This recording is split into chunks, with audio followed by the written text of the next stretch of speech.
to make your blog successful, do not follow these blogging tips. If you're aiming for your blog to tank, just follow one of these misguided pieces of advice. I understand you putting in the effort to transform your life through your blog, but it takes just one misstep to derail everything. The internet is brimming with terrible blogging advice, and I'm here to make sure you don't fall into that trap. My goal is to help you thrive with your blog. Believe it or not every piece of advice from fellow bloggers is reliable, and especially in the beginning. It's challenging to discern the good from the bad. For instance, take the common notion that amassing a large number of followers is the key to social media success. But is that really the case? Keep watching to find out whether you should follow or discard that advice. Because navigating this landscape can be tricky, I've compiled a list of the worst blogging advice I've encountered in my 7 years of blogging experience. Actually, I made two.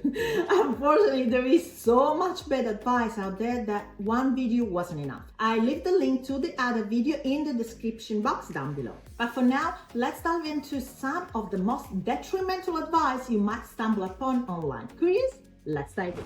First, terrible blogging tip. Use creative headlines or clickbait. Oh no, please don't do this. It's a surefire way to sabotage all your SEO efforts and lose your audience trust. Let's address the issue of creative headlines first. How many times have you heard the advice to stand out with a creative headline or grab attention with something witty? While it's true that a dull headline won't get you far, you need to tread carefully. Don't get too clever with your headlines. The most effective way to drive traffic to your blog is through search engines. So your headline should be easily searchable. Take, for instance, a blog post titled, "I've got you covered," about bedding. Sounds creative, right? Wrong. Firstly, I had to click on the post to figure out what it was about. "I've got you covered" could mean anything. And let me tell you, once I realized it was about bedding, I promptly exited the page.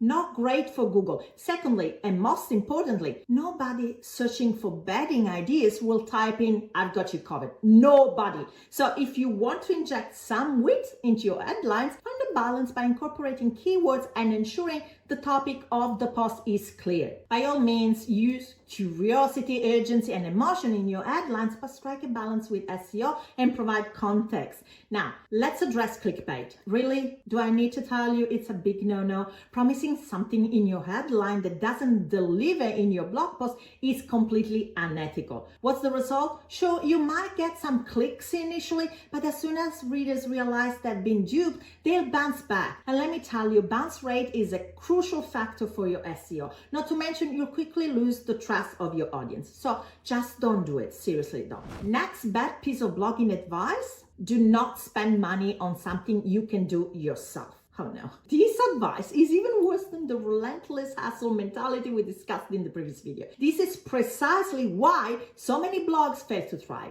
There are countless reasons why this approach is flawed. Firstly, you'll quickly burn out. Blogging involves so many tasks. When you run your own blog, you're not just a writer, you're also a website developer, graphic designer, customer service representative, salesperson, marketing manager, social media manager, and so much more. To achieve great results and maintain a balanced life, you need to prioritize and delegate as soon as possible. If you're not ready to delegate your blogging stuff yet, you can start by delegating some other tasks like cleaning, for example. Secondly, let's face it, you can't excel at everything. If you truly want your blog to grow, it's wise to enlist the help of experts. You'll undoubtedly get a better return on investment, plus focusing on what you're genuinely great at and passionate about while delegating day-to-day administrative tasks to a virtual assistant will free up more time for strategic thinking. Your blog will benefit immensely for this approach. Try this.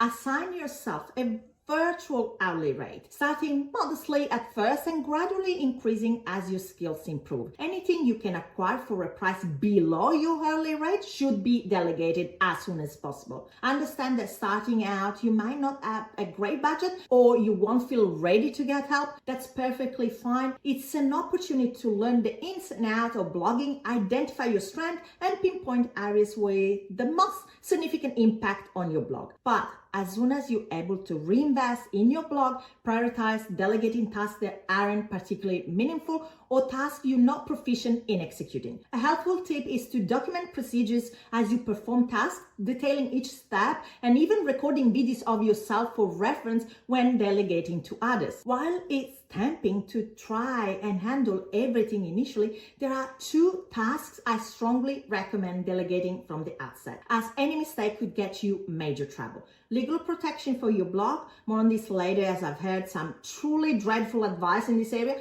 and accounting. Last thing, when you are learning how to blog, don't trust all the advice you encounter online. This video is the perfect example of how not all advice is created equal. Investing in courses is often the best approach. After all, in every facet of life, success comes from understanding what you're doing. Blogging is no exception. You need to invest in your education. If you aspire to become a successful surgeon, wouldn't you invest in your education? The same principle applies to blogging.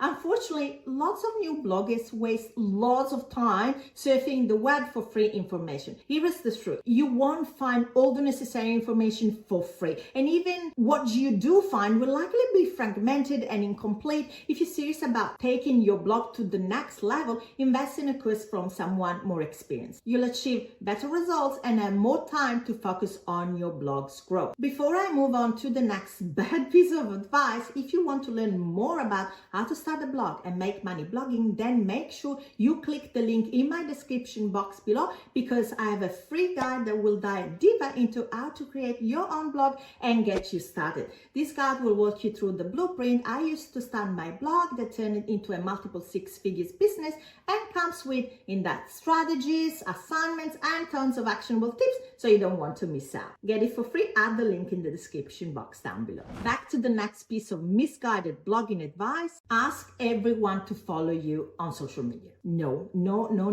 Numbers aren't everything. Just like your email list, watch the previous video to learn more about it. If your social media followers aren't engaged, they're essentially useless and could even sabotage your strategy. I understand that when you're starting out, seeing a low follower count on your social profile can sting, but focusing solely on numbers is falling for a vanity metric trap. Please refrain from asking everyone and their pet to follow you on Instagram. If they're not genuinely interested in your content, they won't engage with it. And you know what happens then? The algorithm deems your content unworthy of visibility, reducing your reach even further. Sure, having a large following might stroke your ego, but if they're not the right followers, they can spell disaster for your efforts. Every algorithm is designed to cater to user preferences. If Instagram or any other platform notice that your followers, those who should be most interested in your content, are disengaged, it won't bother showing your content to potential new followers. Instagram doesn't know that your 80-year-old grandma followed you out of love, but isn't really into fitness. It interprets a follow as an interest in fitness content, yet she's never interacted with your post. So why would Instagram risk disappointing a larger audience by showcasing your content to them? Therefore, if you truly want success on social media, let your followers grow organically. It might take longer, but having engaged followers is the real key to your success. By the way, if you're enjoying the tips so far, hit the subscribe button to get more tips on how to grow your blog and make money blogging. Back to the next terrible blogging tip: ignore the legal side of your blog. Oh, this one really hits hard. I've encountered so much misguided advice about legal protection for blogs, and it's alarming how many bloggers underestimate its importance. The worst advice often revolves around delaying or neglecting the legal aspects of blogging. Many bloggers lack of legal background and mistakenly believe that legal requirements don't apply to new blogs. They may push the legal side aside, thinking it's a concern only for larger established websites. But that's a dangerous misconception. And even if they know that every single website that is public needs to comply with several laws and regulations, they oversee online activities. They think, yeah, but they're going after the big fish, not a small blog with 200 subscribers. Well, that's completely wrong. Even small blogs may get fined, and under some regulations, such as the General Data Protection Regulation, the GDPR, your users have the right to lodge a complaint to to the supervisory authorities against you or even sue you. It takes one unhappy subscriber to get you in trouble. So you need to get your legals in order before you even hit publish, especially if you're a small blog. In fact, if large companies like Facebook or Google may survive hefty fines in the range of millions, the same can be said for small bloggers. Imagine getting hit with the fine for a few $1,000s when you're just starting out or facing the risk of lawsuits. That could seriously set you back and even force you to shut down your blog. Plus, they don't understand that when you have all your legals in order, you're not just protecting yourself and your hard work, you're also unlocking doors to more opportunities and monetization channels. So besides the peace of mind of being legally protected, having all your legal ducks in a row make you look legit and trustworthy in the eyes of clients, potential affiliates, and partners. Many monetization opportunities such as affiliate marketing, sponsored content, and advertising networks require compliance with specific legal requirements as a prerequisite for joining. Without the necessary legal pages and disclosures, you may be ineligible to participate in such programs, limiting your revenue potential. Plus, you will build trust with your audience and convert them into repeat customers. People buy